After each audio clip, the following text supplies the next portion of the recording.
Hello മക്കളെ, ഇന്ന് നമ്മൾ സോഷ്യലിലെ ഒരു പുതിയൊരു ചാപ്റ്റർ പഠിക്കാൻ പോവാണ്. നമ്മുടെ ചാപ്റ്ററിന്റെ പേരെന്താ? Life lines of national economy.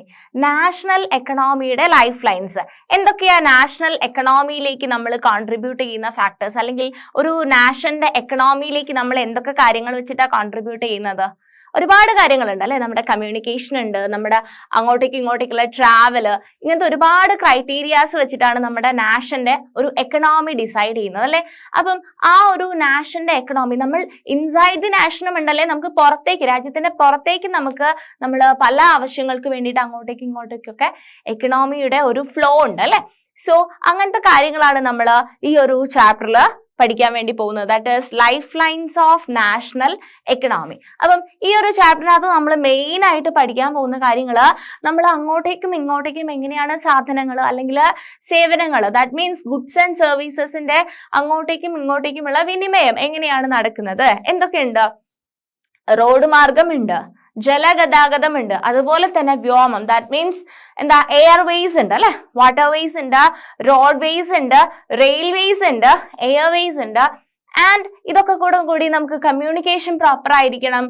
അതുപോലെ തന്നെ നമുക്ക് ഇപ്പൊ ഡെവലപ്പ് ചെയ്തുകൊണ്ടിരിക്കുന്ന ഒരു മേഖലയാണ് ടൂറിസം എന്ന് പറയുന്ന മേഖല. അപ്പം ഇത്രയും കാര്യങ്ങളാണ് നമുക്ക് ഈ ഒരു ചാപ്റ്ററിൽ പഠിക്കാൻ വേണ്ടിയിട്ട് ഉള്ളത്. സോ നമുക്ക് ചാപ്റ്ററിലേക്ക് പോയി നോക്കാം കേട്ടോ. So we use different materials and services in our daily life. Some of these are available in our immediate surroundings, while other requirements are met by bringing things from other places. അപ്പോൾ നമുക്ക് ഒരുപാട് ആവശ്യങ്ങളുണ്ട്. അതിൽ കുറച്ചൊക്കെ നമുക്ക് നമ്മളുടെ immediate ആയിട്ടുള്ള surroundings അല്ലെ, നമുക്ക് അടുത്ത് പോയി കഴിഞ്ഞാൽ, നടന്നൊക്കെ പോയി കഴിഞ്ഞു കഴിഞ്ഞാൽ നമുക്ക് കിട്ടുന്ന കുറച്ച് സാധനങ്ങളുണ്ട്. കുറേയൊക്കെ ദൂരെയായിട്ട് കിടക്കുന്ന സേവനങ്ങളായിരിക്കും. Okay, goods and services do not move from supply locales to demand locales on their own. അല്ലെ, ഈ ഗുഡ്സ് ആൻഡ് സർവീസസ് സ്വന്തമായിട്ട് നടന്നിട്ട് ശരിയാവോ? ഇല്ല അല്ലെ. So the movement of these goods and services from their supply locations to demand locations.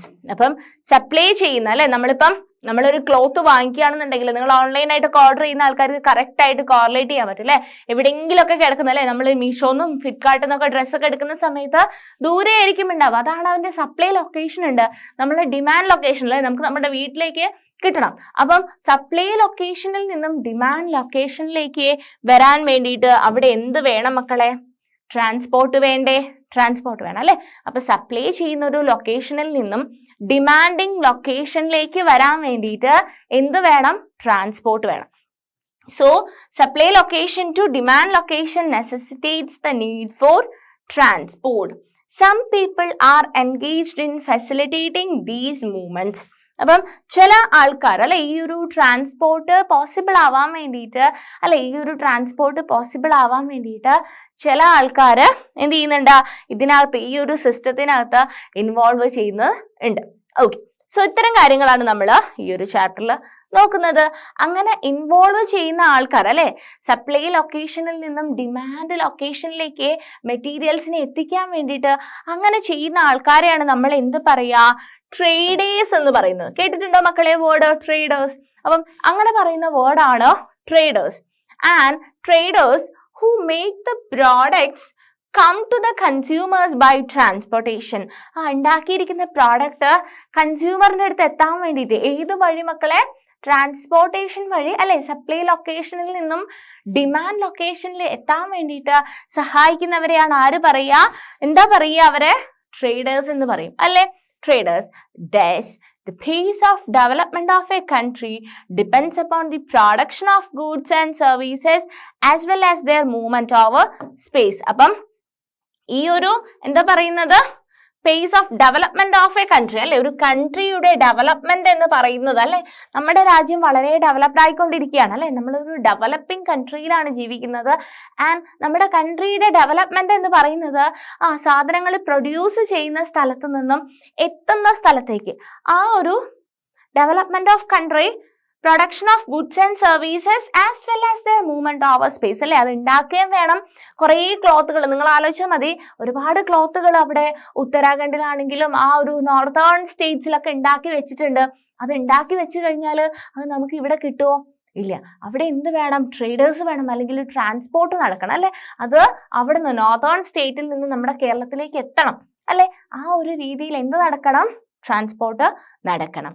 Therefore, efficient means of transport are prerequisites for a fast development. അപ്പം correct ആയിട്ടുള്ള ട്രാൻസ്പോർട്ടും ഞാൻ ഇന്ന് വിചാരിക്കുകയാണ്, ഞാൻ കോഴിക്കോട് നിന്നിട്ട് എനിക്ക് എവിടെ എത്തണം? ട്രിവാൻഡ്രത്തേക്ക് എത്തണം എന്ന് വിചാരിക്കുക. ഇവിടെ റോഡ് സർവീസ് ഇല്ല എന്ന് വിചാരിച്ചോ, റോഡ് സർവീസ് ഇല്ല, അല്ലെങ്കിൽ ട്രെയിൻ സർവീസ് ഇല്ല എന്ന് വിചാരിച്ചോ, എനിക്ക് കോഴിക്കോടുള്ള ഒരു സാധനം ട്രിവാൻഡ്രത്തേക്ക് എത്തിക്കണം എന്നുണ്ടെങ്കിൽ എന്ത് ചെയ്യാൻ പറ്റും? നടന്ന് പോയി എത്തിക്കഴിഞ്ഞാൽ എപ്പോഴാണ് ഞാൻ എത്തുന്നത്? അത് അവിടെ എത്താൻ വേണ്ടിയിട്ട് എന്തോരം ടൈം എടുക്കുന്നുണ്ട് അല്ലേ? ഒരുപാട് ഡിലേ വരും അല്ലേ? നേരെ മറിച്ച് ഞാൻ ഇവിടെ നിന്ന് കോഴിക്കോടിൽ നിന്നൊരു ട്രെയിൻ കയറി എനിക്ക് ട്രിവാൻഡ്രത്ത് എത്താം, അല്ലാന്നുണ്ടെങ്കിൽ എനിക്കൊരു ബസ് കയറി കഴിഞ്ഞാൽ ട്രിവാൻഡ്രത്തേക്ക് എത്താം. അപ്പം ഞാൻ നടന്ന് പോകുന്നു. അല്ലെങ്കിൽ റോഡ് ഇല്ലായിരുന്നെങ്കിൽ എന്ത് ചെയ്തേനെ? അല്ലെങ്കിൽ റെയിൽവേ ഇല്ലായിരുന്നെങ്കിൽ എന്ത് ചെയ്തേനെ? സോ ട്രാൻസ്പോർട്ട് എന്ന് പറയുന്ന കാര്യം വളരെ ഇമ്പോർട്ടൻ്റ് ആണ്. ഞാനൊരു ട്രേഡർ ആണെന്നുണ്ടെങ്കിൽ അല്ലെ, ഫാസ്റ്റ് ആയിട്ടുള്ള ഒരു കൺട്രി ഡെവലപ്പ് ചെയ്യണമെന്നുണ്ടെങ്കിൽ, അല്ലെങ്കിൽ കൺട്രിയുടെ ഡെവലപ്മെന്റ് എന്ന് പറയുന്നത് സപ്ലൈ സ്ഥലത്ത് നിന്നും ഡിമാൻഡ് സ്ഥലത്തേക്ക് എത്തണം അല്ലെ? അപ്പം അവിടെ നിങ്ങൾക്ക് മനസ്സിലായോ ആ ട്രാൻസ്പോർട്ടിന്റെ ഇമ്പോർട്ടൻസ്? കറക്റ്റ് ആയിട്ട് മനസ്സിലായോ മക്കളെ? Movement of these goods and services can be over 3 important domains of our earth. അതായത് ലാൻഡ് വഴി നമുക്ക് സാധനങ്ങൾ മൂവ് ചെയ്യിക്കാൻ പറ്റും അല്ലെ? നമ്മൾ പറഞ്ഞു അല്ലെ, റെയിൽവേ വഴിയാണെങ്കിലും അല്ലെങ്കിൽ റോഡ് വേസ് വഴിയാണെങ്കിലും അല്ലെ, റോഡ് വഴിയോ റെയിൽവേ വഴിയോ ഒക്കെ നമുക്ക് എന്ത് ചെയ്യാൻ പറ്റുന്നുണ്ട്? ലാൻഡ് വഴി നമുക്ക് ട്രാൻസ്പോർട്ട് ചെയ്യാൻ പറ്റും. ഇനി ജലം വഴി പോകാൻ പറ്റും. ദാറ്റ് മീൻസ് വാട്ടർ ട്രാൻസ്പോർട്ട് ഉണ്ട് അല്ലെ? എന്താ കപ്പൽ വഴിയൊക്കെ നിങ്ങൾ കണ്ടിട്ടുണ്ടാവും അല്ലെ? തോണിയൊക്കെ ഉണ്ട് അല്ലെ? ജലഗതാഗതത്തിന് വേണ്ടിയിട്ട് കപ്പലൊക്കെ ഉപയോഗിക്കുന്നുണ്ട്. അതുപോലെ തന്നെ എന്തുണ്ട്? എയർ അല്ലെ? എയറോപ്ലെയിൻ അല്ലെ? അപ്പം പ്ലെയിൻ സർവീസസ് ഒക്കെ ഉണ്ട് അല്ലെ?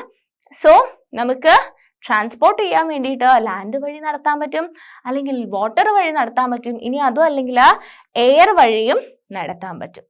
Based on these, transport can also be classified into land, water and air transport.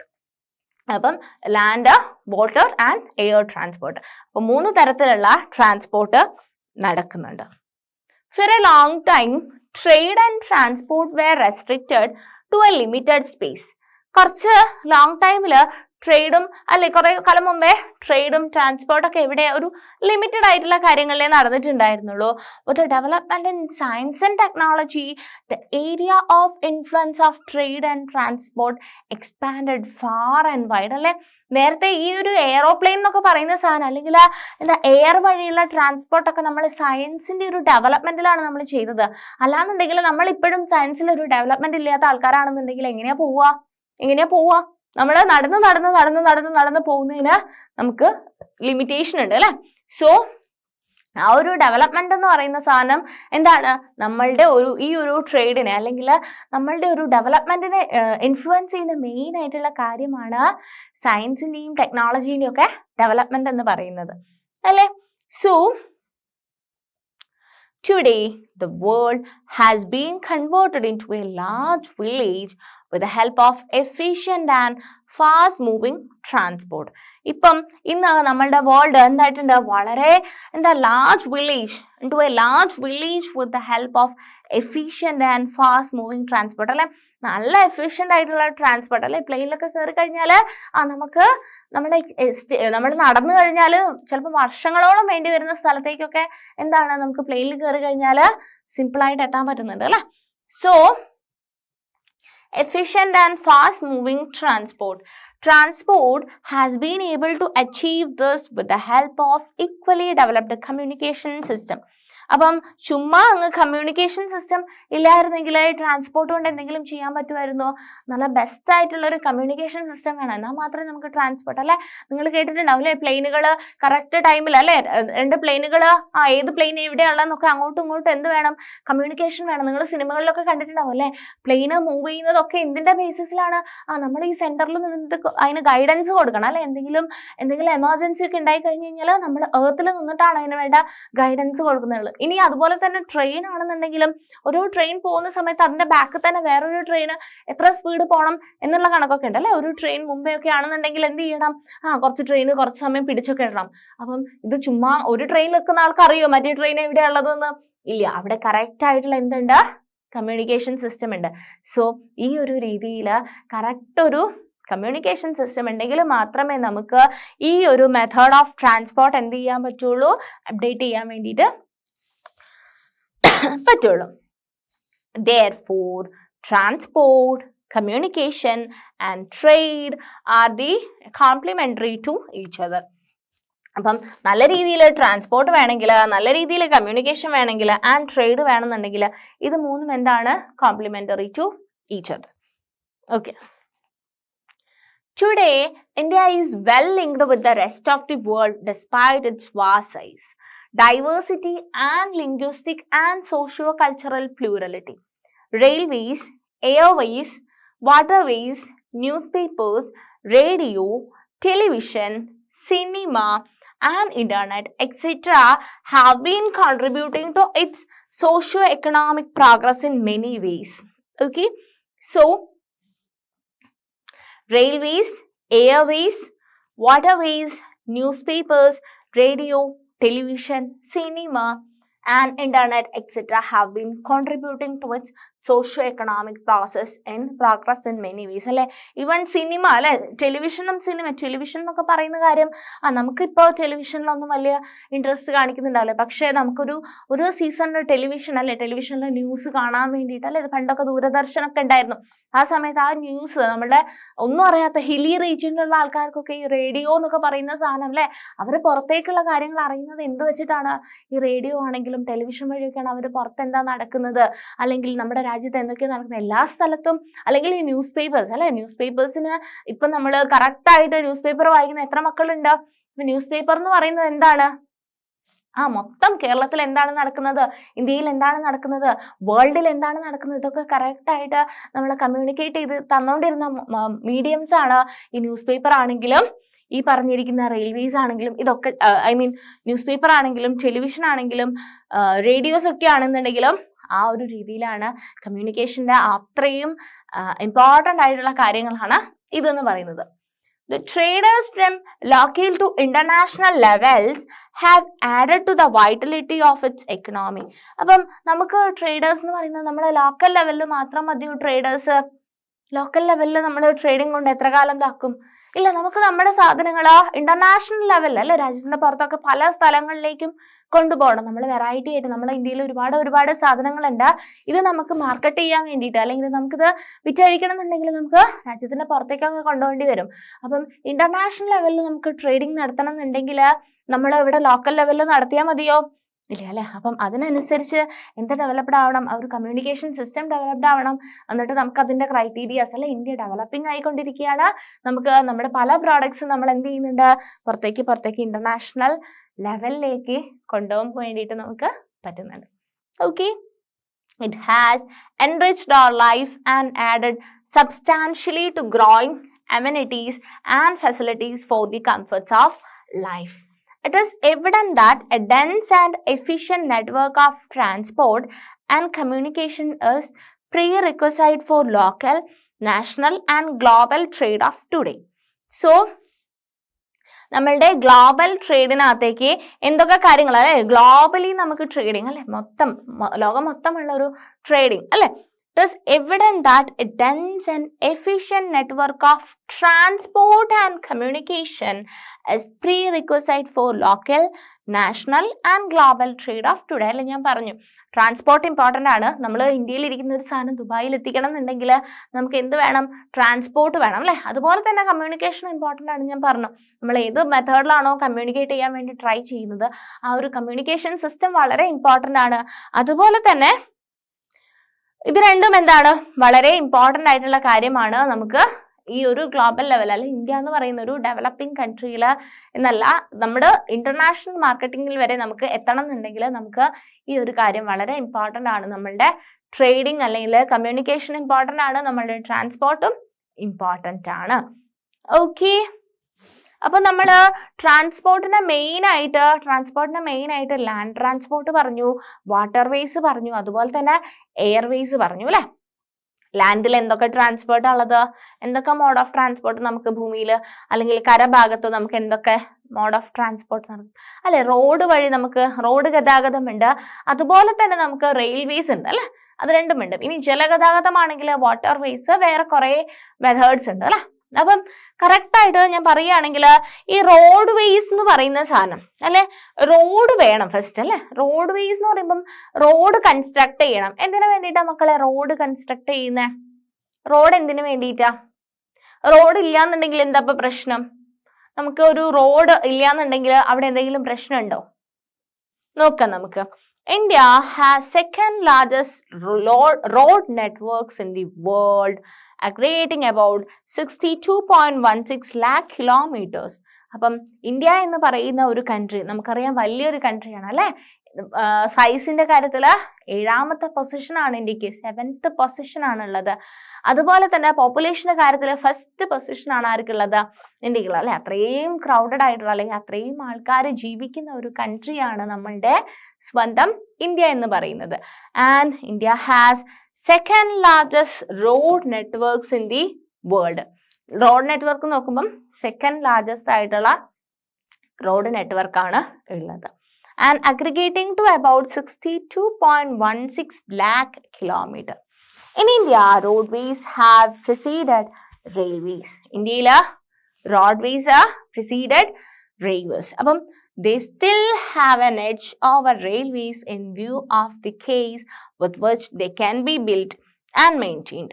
The growing importance of road transport over rail transport is rooted in the following reasons.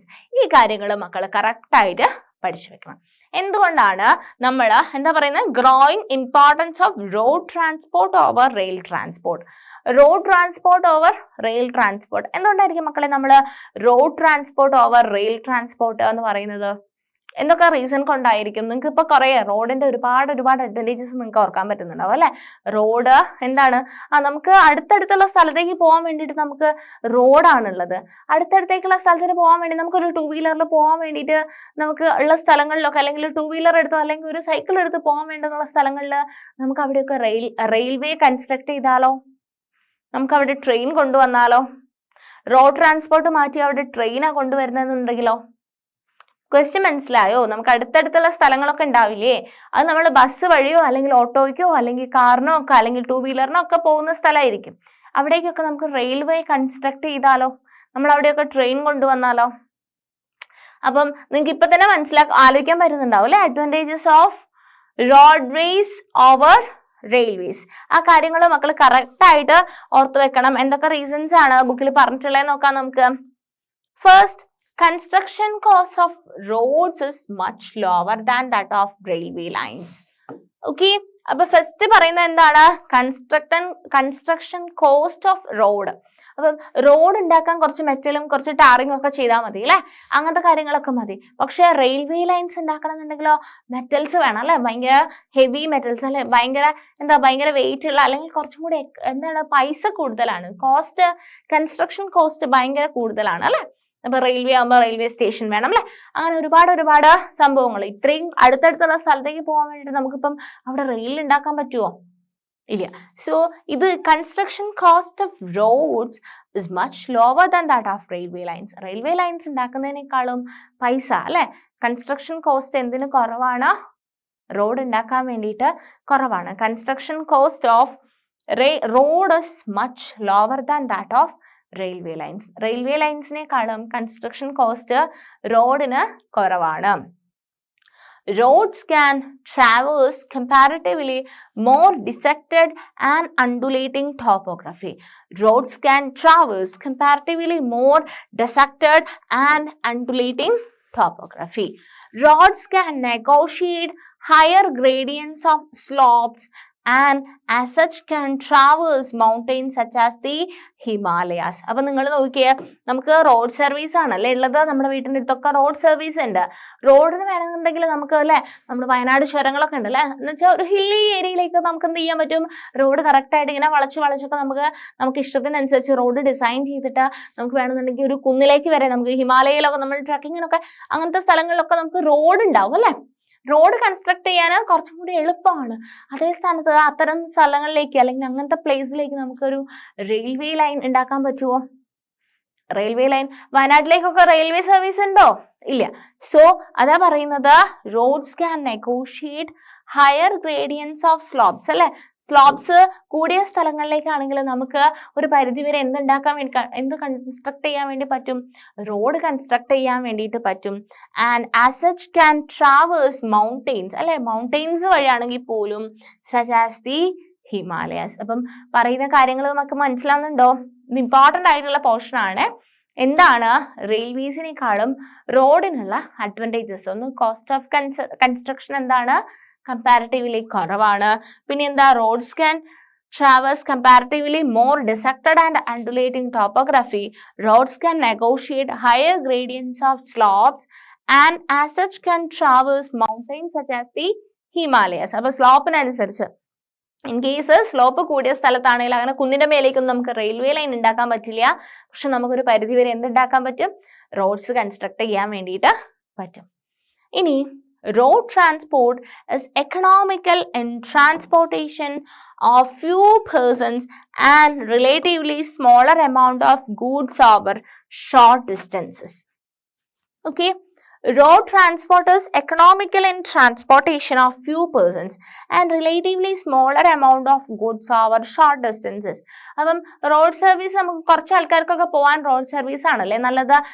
ഇപ്പം നമുക്ക് two വീലറൊക്കെ അല്ലാതെ നമുക്ക് കുറച്ചൊരു അടുത്തേക്കൊക്കെ പോകാൻ വേണ്ടിയിട്ട് റെയിൽവേസ് കൺസ്ട്രക്ട് ചെയ്യാന്ന് പറഞ്ഞു കഴിഞ്ഞാൽ കുറച്ച് ബുദ്ധിമുട്ടാണ്. അതുമല്ല കോസ്റ്റും കൂടുതലാണ്. അതുമല്ല കുറച്ച് ലഗേജ് ഒക്കെ ആയിട്ട് നമുക്ക് പോകാൻ റെയിൽവേയിൽ നമുക്ക് ലഗേജസ് ഒക്കെ ഇഷ്ടംപോലെ കൊണ്ടുപോകാനൊക്കെ പറ്റും അല്ലേ. പക്ഷെ ഇങ്ങനത്തെ ഒരു സിസ്റ്റത്തിന് നമുക്ക് എന്താണ് എളുപ്പം? റോഡ് ട്രാൻസ്പോർട്ട് ആണ് കുറച്ചും കൂടി എക്കണോമിക്കൽ എന്ന് പറയുന്നത്. It also provides door to door service അല്ലെ. നമുക്ക് ഡോർ ടു ഡോർ സർവീസ് അടുത്തടുത്തുള്ള സ്ഥലത്തേക്ക് നമുക്ക് അങ്ങനെ റോഡ് വഴി പോകാൻ പറ്റും. Thus the cost of loading and unloading is much lower. അപ്പം കയറ്റും ഇറക്കമൊക്കെ എന്താണ്? അതിൻ്റെയൊക്കെ കോസ്റ്റ് ഭയങ്കര കുറവാണ് അല്ലെ. നമുക്ക് റെയിൽവേസ് ആണെന്നുണ്ടെങ്കിൽ അങ്ങനെയല്ല. അപ്പം comparing to railways road service ആണ് എന്തെന്ന് പറയുന്നത് നമുക്ക് ബെറ്റർ ആയിട്ട് പറയാൻ പറ്റുക.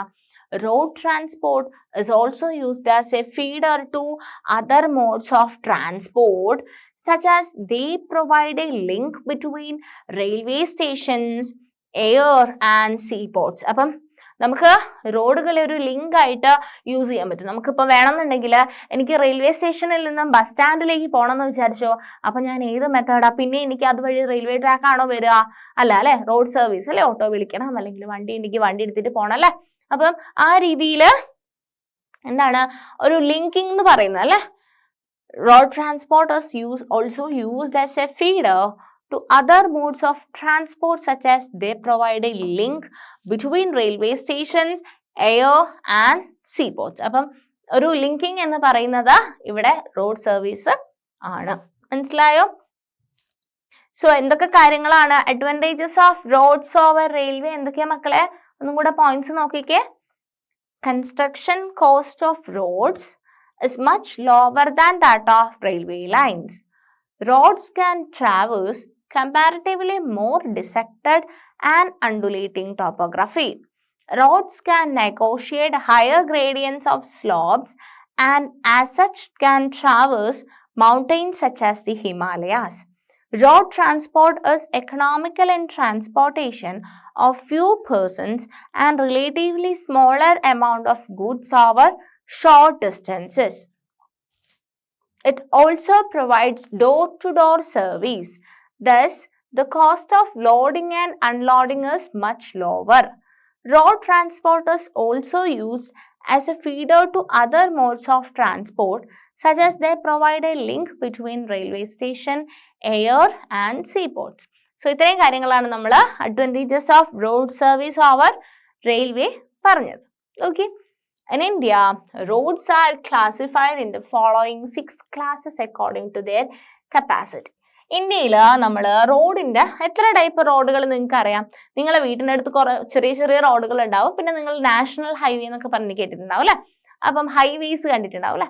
അപ്പം ആ രീതിയിൽ ഇന്ത്യയിൽ നമ്മുടെ റോഡുകൾ മൊത്തത്തിൽ നമ്മൾ 6 ആയിട്ടാണ് തരംതിരിക്കുന്നത്. എത്രയായിട്ടാണ് തിരിക്കുന്നത്? 6 തരത്തിലുള്ള റോഡുകളാണ് നമുക്ക് ഇന്ത്യയിൽ ഉള്ളത്. 6 types റോഡുകളുണ്ട്.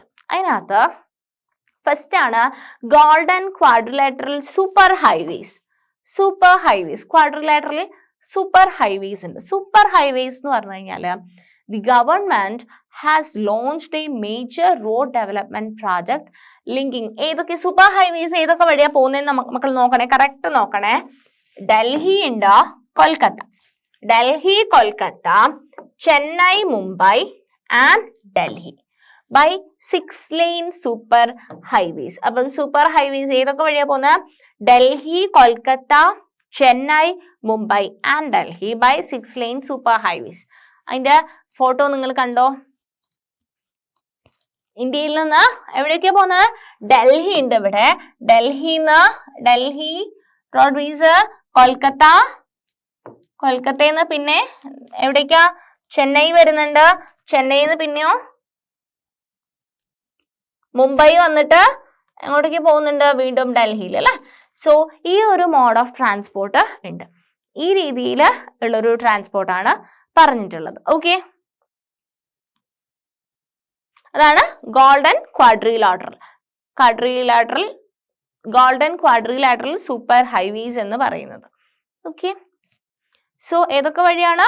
Delhi, Kolkata, Chennai, Mumbai and Delhi by 6-lane super highways. അപ്പം that is golden quadrilateral super highways. Okay, north south corridors linking Srinagar, Jammu and കാശ്മീരിലുള്ള സ്ഥലമാണ് ശ്രീനഗർ. അത് നോർത്ത് സൗത്ത്. നോർത്ത് എവിടെയാ മക്കളെ? നിങ്ങൾ എപ്പോഴും ഡയറക്ഷൻ മക്കൾ കറക്റ്റ് പഠിക്കണേ. നോർത്ത് എന്ന് പറയുന്നത് ഇവിടെയാണ്, മേലെ പോർഷൻ ആണ്. ഇത് ഈസ്റ്റ് ആണ്, ഈ സൈഡ് വെസ്റ്റ് ആണ്, ഈ സൈഡ് സൗത്ത് ആണ്. ഈ രീതിയിൽ വേണം മാപ്പ് നിങ്ങൾ കറക്റ്റ് ഓർത്ത് വെക്കുക. ന്യൂസ് ആലോചിച്ചാൽ മതി. NEWS, north, east, west, south. അപ്പൊ മേലെ ഭാഗത്തിന് നമ്മൾ നോർത്ത് എന്ന് പറയും, താഴെ ഭാഗത്തിന് നമ്മൾ എന്താ പറയാ? സൗത്ത് എന്ന് പറയും. അപ്പം നോർത്തിലുള്ള നോർത്ത് സൗത്ത് കോറിഡോർസ് എന്ന് പറഞ്ഞു കഴിഞ്ഞാൽ ഈ നോർത്ത് മേലെയും സൗത്ത് താഴെ അല്ലേ. അപ്പൊ north south corridors linking Srinagar and Kanyakumari, അതായത് Kanyakumari, Tamil Nadu and east west corridor connecting Silchar and Porbandar are part of this project. അപ്പൊ ഇത്രയും സ്ഥലങ്ങള്, സിൽച്ചർ ആണെങ്കിലും ശ്രീനഗർ ആണെങ്കിലും കന്യാകുമാരി ആണെങ്കിലും ഇതൊക്കെ, പോർബന്ദർ, ഇതൊക്കെ ഇതിന്റെ ഒരു പാർട്ടാണ്. The major objective of these super highways is to reduce the time and distance between. എന്തിനു വേണ്ടിയിട്ടാണ് ഇത്രയും വലിയൊരു മേജർ ഹൈവേ ഇന്ത്യയിൽ കൺസ്ട്രക്ട് ചെയ്തത്? എന്തിനു വേണ്ടിയിട്ടാണ് ഇത്രയും നല്ലൊരു റോഡ് സർവീസ് കൺസ്ട്രക്ട് ചെയ്തത്? എന്തിനു വേണ്ടിയിട്ടാണ്? ഈ അഡ്വാൻറ്റേജ് നിങ്ങൾ ആലോചിക്കണം. To reduce the time and distance. Time കുറയ്ക്കുകയും വേണം, ഡിസ്റ്റൻസ് കുറയ്ക്കുകയും വേണം between the mega cities of India അല്ലെ. ഇന്ത്യയിലെ വലിയ വലിയ സിറ്റികളാണ് അല്ലെ. ഡൽഹി ആണെങ്കിലും ചെന്നൈ ആണെങ്കിലും മുംബൈ ആണെങ്കിലും ഇതൊക്കെ എന്താണ്? ഇന്ത്യയിലെ വലിയ വലിയ സിറ്റീസ് ആണ്. കൊൽക്കത്തയൊക്കെ എന്താണ്? ഇന്ത്യയിലെ വലിയ വലിയ സിറ്റീസ് ആണ്. ഈ വലിയ വലിയ സിറ്റീസ് എന്നല്ലേ, ഇപ്പൊ ഡൽഹിയിൽ നിന്ന് ഒരാൾക്ക് ചെന്നൈയിലേക്ക് വരണം, അല്ലെങ്കിൽ ഡൽഹിയിൽ നിന്ന് ഒരാൾക്ക് ഇങ്ങോട്ടേക്ക് പോകണം എന്നുള്ള രീതിയിൽ വലിയ സിറ്റീസ് അങ്ങോട്ടും ഇങ്ങോട്ടും തമ്മിൽ അല്ലെ. സിറ്റികളിലാണ് മെയിൻ ആയിട്ടും ട്രേഡിംഗ് ഒക്കെ നടക്കുന്നത്. അപ്പം അങ്ങോട്ടേക്കും ഇങ്ങോട്ടേക്കൊക്കെ കണക്ഷൻ വേണമെന്നുണ്ടെന്നുണ്ടെങ്കിൽ എന്താണ്? സൂപ്പർ ഹൈവേസ് ഹെൽപ്പ് ചെയ്യും. അപ്പം ടൈം കുറയ്ക്കാൻ വേണ്ടിയിട്ട് അല്ലെ, പെട്ടെന്ന് എത്തണം എന്നുണ്ടെങ്കിൽ അല്ലെ ഡിസ്റ്റൻസ് കുറയ്ക്കാൻ വേണ്ടിയിട്ടും, ടൈം കുറയ്ക്കാനും ഡിസ്റ്റൻസ് കുറയ്ക്കാൻ വേണ്ടിയിട്ടും മെഗാ സിറ്റീസ് ഓഫ് ഇന്ത്യയിലെ മെഗാ സിറ്റീസിൽ നിന്ന് അങ്ങോട്ടും ഇങ്ങോട്ടും പോകാനുള്ള ടൈം, കുറഞ്ഞ ടൈമിൽ നമുക്ക് പോകണമെന്നുണ്ടെങ്കിൽ അല്ലെ കുറഞ്ഞ ഡിസ്റ്റൻസിൽ നമുക്ക് പോകണമെന്നുണ്ടെങ്കിൽ നമുക്ക് ഈ golden quadrilateral super highways choose ചെയ്യാൻ വേണ്ടി പറ്റും. These highway projects are being implemented by the National Highway Authority of India. ആരാണ് ഇത് ഇംപ്ലിമെന്റ് ചെയ്തത്? കറക്റ്റ് ആയിട്ട് നിങ്ങൾ ഫുൾ ഫോം ആലോചിക്കണേ. National highway authority of India, NHAI, national highway authority of India. Okay, ഇനി 6 ടൈപ്പ് ഉണ്ടെന്ന് പറഞ്ഞു അല്ലെ. അതിനകത്ത് ഗോൾഡൻ ക്വാഡ്രിലാറ്ററൽ സൂപ്പർ ഹൈവേസ് നമ്മൾ പറഞ്ഞു. നെക്സ്റ്റ് ആണ് national highway. Okay, national highway എന്ന് പറഞ്ഞു കഴിഞ്ഞാൽ national highways link extreme parts of the country. Okay, അപ്പൊ നാഷണൽ ഹൈവേ NH എന്നൊക്കെ കേട്ടിട്ടുണ്ടാവും അല്ലെ. നാഷണൽ ഹൈവേ എന്ന് പറഞ്ഞു കഴിഞ്ഞാൽ കൺട്രിയുടെ എക്സ്ട്രീം പാർട്ടുകൾ തമ്മിൽ കണക്ട് ചെയ്യുന്ന അല്ലെങ്കിൽ ലിങ്ക് ചെയ്യുന്ന പാത്വേനെയാണ് നമ്മൾ നാഷണൽ ഹൈവേ എന്ന് പറയുന്നത്. These are the primary road system. A number of major national highways run in north, south and east west direction.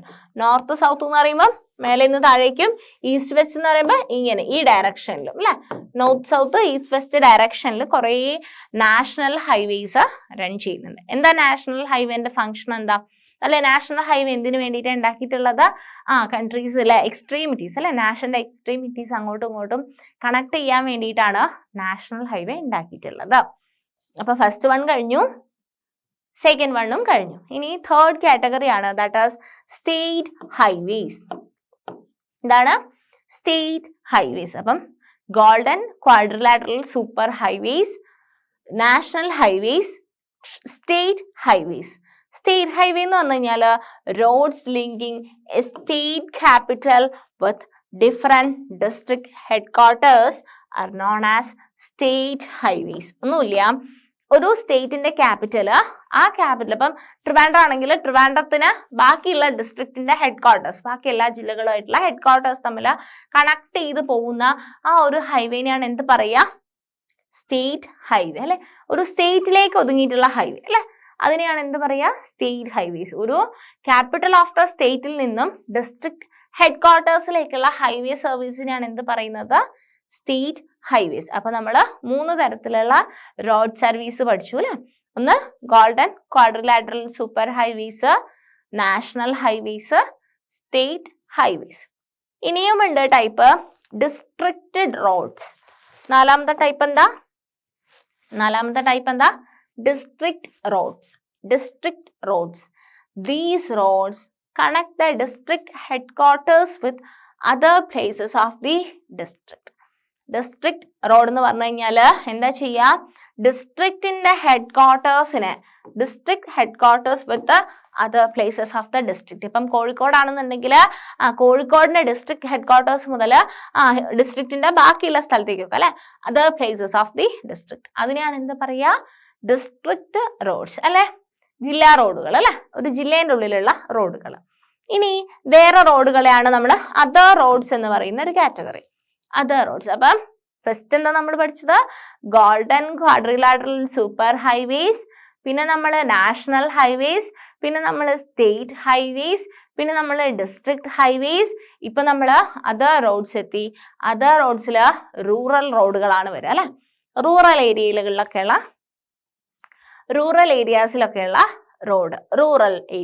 Road other roads which link rural areas and villages with towns അല്ലെ. നാട്ടിൻ പ്രദേശം അല്ലെ rural ഏരിയാസിനെ ടൗണുമായിട്ട് connect ചെയ്യുന്ന റോഡുകൾ, അതിനെയാണ് നമ്മൾ rural road എന്ന് പറയുന്നത്. അതർ റോഡ് എന്ന് പറയുന്ന കാറ്റഗറിയിലാണ് വരിക. എന്താ പറഞ്ഞത്? which link rural areas and villages with towns are classified under this category.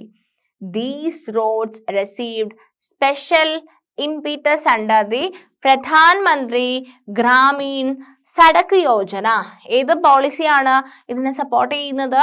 Pradhan മന്ത്രി ഗ്രാമീണ സടക്ക് യോജന. സടക്ക് എന്ന് പറഞ്ഞു കഴിഞ്ഞാൽ എന്താ ഹിന്ദിയിൽ? സടക്ക് എന്ന് പറഞ്ഞാൽ റോഡാണ് അല്ലെ. അപ്പൊ പ്രധാൻ മന്ത്രി ഗ്രാമീൺ സടക്ക് യോജന.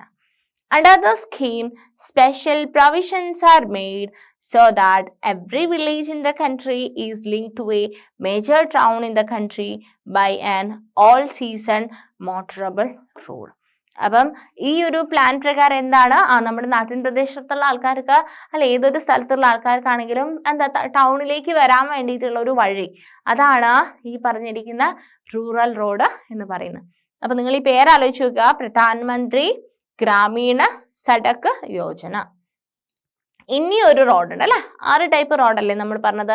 അപ്പം 6ാമത്തെ ടൈപ്പ് റോഡിനെ പറയുന്ന പേരാണ്, 6 ടൈപ്പ് റോഡല്ലേ, റോഡ് വേസ് 6 അല്ലേ പറഞ്ഞത്. അതിനകത്ത് 6th ലാസ്റ്റും ആയിട്ടുള്ള കാറ്റഗറി എന്ന് പറയുന്നതാണ് that is border roads.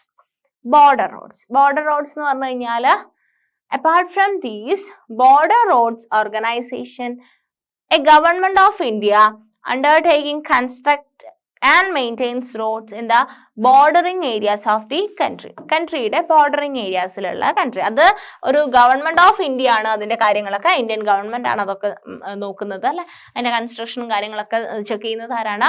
Indian government ആണ്. And in the bordering areas of the country, ഒരു കൺട്രി ഇന്ത്യന്റെ ബോർഡർ ഏരിയാസിൽ വരുന്ന റോഡുകളെയാണ് എന്ത് പറയുന്നത്? ബോർഡറിങ് റോഡ് എന്ന് പറയുന്നത്.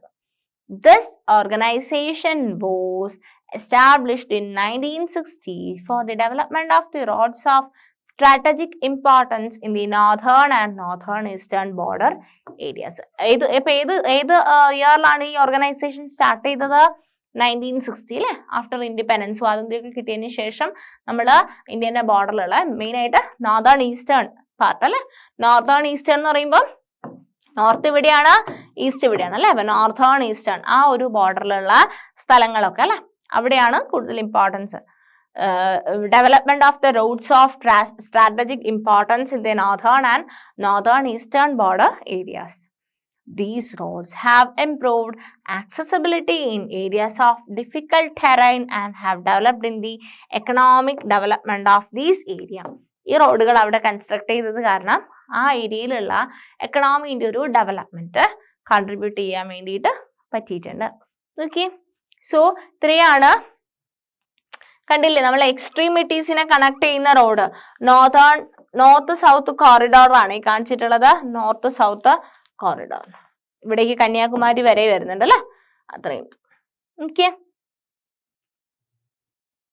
പിന്നെ ഈസ്റ്റ് വെസ്റ്റ് നമ്മൾ പറഞ്ഞില്ലേ, രണ്ട് എക്സ്ട്രീമിറ്റീസിൽ ഈസ്റ്റ് വെസ്റ്റ് കോറിഡോർ ആണ് ഇങ്ങനെ പോയിട്ട് ഇവിടെ എത്തുന്നത്. Okay, so roads can also be classified on the basis of type of materials used for their construction, such as metalled and unmetalled road. അപ്പം റോഡുകളെ വീണ്ടും നമുക്ക് ക്ലാസിഫൈ ചെയ്യാം. മെറ്റൽഡ് റോഡുമുണ്ട്, അൺമെറ്റൽഡ് റോഡുമുണ്ട്. അപ്പം മെറ്റൽ ചെയ്തിട്ടുള്ള റോഡുമുണ്ട്, അൺമെറ്റൽ ആയിട്ടുള്ള റോഡുമുണ്ട്. Metalled roads may be made of cement concrete or even bitumen of coal. Therefore these are all weather roads. അപ്പം മെറ്റൽഡ് റോഡ് എന്ന് പറയുന്നതാണ് എന്ത്? മെറ്റൽഡ് റോഡാണ്. മെറ്റൽ ചെയ്തിട്ടുള്ള റോഡാണ് മെറ്റൽഡ് റോഡ്. അതിന് നമ്മൾ എന്താ പറയാ? ഓൾ വെതർ റോഡ്സ് എന്ന് പറഞ്ഞു കഴിഞ്ഞാല് മെറ്റൽ ചെയ്തിട്ടുണ്ടെങ്കിൽ എല്ലാ കാലാവസ്ഥയിലും എന്ത് ചെയ്യാൻ പറ്റും? ആ റോഡ് എക്സസ് ചെയ്യില്ലേ? അല്ല, നോൺ മെറ്റൽഡ് ആണെങ്കിൽ ഒരു മഴ പെയ്തു കഴിഞ്ഞാല് പോവും അല്ലെ. Unmetalled roads go out of use in the rainy season. Unmetalled ആണെങ്കിൽ റെയിനി സീസണിൽ എന്തായി പോവും? മഴ പെയ്യുമ്പോഴത്തേക്ക് അത് മൊത്തത്തില് ചീത്തയായി പോവും. അതേ സ്ഥാനത്ത് മെറ്റൽഡ് റോഡാണെന്നുണ്ടെങ്കിൽ ഓൾ വെതർ റോഡാണ്. മഴ പെയ്തു കഴിഞ്ഞാലും വേനൽക്കാലം ആണെങ്കിലൊക്കെ അത് അവിടെ തന്നെ ഉണ്ടാവും. സോ ആ ഒരു ക്ലാസിഫിക്കേഷനും കൂടി മക്കള് ഓർത്തു വെക്കുക. റോഡിന്റെ ക്ലാസിഫിക്കേഷൻ ആണ് മെറ്റൽഡ് റോഡുമുണ്ട്, അൺമെറ്റൽഡ് റോഡുമുണ്ട്. സോ ഇത്രയും കാര്യങ്ങളാണ് നമുക്ക് ഈ ഒരു സെഷനിൽ ഡിസ്കസ് ചെയ്യാൻ വേണ്ടിയിട്ട് ഉണ്ടായിരുന്നത്. നമ്മൾ റോഡ് പഠിച്ചു, റോഡാണ് മെയിൻ ആയിട്ട് പഠിച്ചത്. ഫസ്റ്റ് നമ്മൾ ട്രാൻസ്പോർട്ടിന്റെ ഇമ്പോർട്ടൻസ് പഠിച്ചു, പിന്നീട് നമ്മൾ റോഡാണ് പഠിച്ചത് അല്ലേ. റോഡിനകത്ത് എന്തൊക്കെ 6 തരത്തിലുള്ള റോഡുകൾ നമ്മൾ കണ്ടു അല്ലെ. 6 തരത്തിലുള്ള റോഡുകളുടെ പേര് കറക്റ്റ് ആയിട്ട് മക്കൾ ഓർത്ത് വെക്കുക. ഏതൊക്കെയായിരുന്നു? Quadrilateral super, golden quadrilateral super highways. നോക്കൂ, ഗോൾഡൻ ക്വാഡ്രിലാറ്ററൽ സൂപ്പർ ഹൈവേസ് ഇതിൽ നമ്മൾ കണ്ടില്ലേ, ശ്രീനഗർ, കന്യാകുമാരി, ആസാമിലുള്ള സിൽച്ചർ, പോർബന്ദർ, അതാണ് അതിന്റെ പ്രോജക്ട്. നോർത്ത് സൗത്ത് കോറിഡോർസ്, അത് ഞാൻ പിന്നെ മാപ്പിൽ കാണിച്ചു തന്നു. നോർത്ത് സൗത്ത് കോറിഡോർ, പിന്നെ ഈസ്റ്റ് വെസ്റ്റ് കോറിഡോർ അല്ലെ. ഈസ്റ്റ് വെസ്റ്റ് കോറിഡോർ എന്ന് പറയുന്നത് ആസാമിലുള്ള സിൽച്ചറും പോർബന്ദറും തമ്മിൽ കണക്ട് ചെയ്യുന്ന റോഡ് അല്ലെ, ഞാൻ വരച്ച് കാണിച്ചു തന്നു. ആസാമിലുള്ള സിൽച്ചറും ഇതാണ് ഈസ്റ്റ് വെസ്റ്റ്. ഇവിടുന്ന് ഇങ്ങോട്ടേക്ക് പോർബന്ദർ വരെയുള്ള, പോർബന്ദർ എന്ന് പറയുന്ന സ്ഥലത്തേക്കുള്ള കോറിഡോർ. അതേ സ്ഥാനത്ത് നോർത്ത് സൗത്ത് കോറിഡോർ എന്ന് പറയുന്ന സമയത്ത് ജമ്മു ആൻഡ് കാശ്മീരിലുള്ള ശ്രീനഗറിന്ന് തുടങ്ങിയിട്ട് എവിടേക്ക് എത്തുന്നുണ്ട്? അവിടെ കന്യാകുമാരിയിൽ എത്തുന്നുണ്ട് അല്ലെ. കന്യാകുമാരിയിൽ എത്തുന്നതാണ് ഏത് കോറിഡോർ എന്ന് പറയുന്നത്? നോർത്ത് സൗത്ത് കോറിഡോർ എന്ന് പറയുന്നത്. ഓക്കെ, മേജർ പിന്നെ ആ ഒരു കോറിഡോർ പറഞ്ഞു. പിന്നെ നമ്മൾ നാഷണൽ ഹൈവേസ് പറഞ്ഞു, സ്റ്റേറ്റ് ഹൈവേസ് പറഞ്ഞു, ഡിസ്ട്രിക്ട് റോഡുകൾ പറഞ്ഞു, വേറെ അതർ റോഡ്, അതിനകത്ത് മെയിൻ ആയിട്ട് വരുന്ന റൂറൽ റോഡ്സ് പറഞ്ഞു. അതുപോലെ തന്നെ ബോർഡർ റോഡ്സ് അല്ലെ, ബോർഡറിൽ വരുന്ന റോഡ്സ്, ബോർഡർ റോഡ്സ്. പിന്നെ നമ്മൾ റോഡിന്റെ വേറൊരു ക്ലാസിഫിക്കേഷനാണ് പറഞ്ഞത്, ദാറ്റ് ഈസ് മെറ്റൽഡ് ആൻഡ് അൺമെറ്റൽഡ് റോഡ്. അപ്പൊ ഇത്രയും കാര്യങ്ങളാണ് നമുക്ക് ഈ ഒരു സെഷനിൽ, സ്റ്റാർട്ടിംഗ് സെഷനിൽ പഠിക്കാനായിട്ടുള്ളത്. ബാക്കി കാര്യങ്ങൾ നമുക്ക് നെക്സ്റ്റ് വേറൊരു സെഷനിൽ ഡിസ്കസ് ചെയ്യാം. Thank you.